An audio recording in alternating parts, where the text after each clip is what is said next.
دارم قدم زنان میرم به سمت کلیسای سنت مری اثر کنزو تانگه که جایزه پریتزکر رو برده و معروف به جایزه نوبل معماری. حتما ارزش دیدن داره.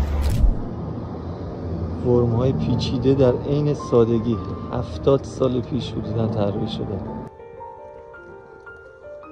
8 دیوار منحنی که تقریباً عمود به همن یه صلیب شکسته رو تو این حجم ایجاد کردن و این پوسته جذاب بیرونی و درخشندگی این استیل‌های ضد زنگ که طبق کانسپتش تداعی کننده نوریه که مسیح بر انسان‌ها میتابه.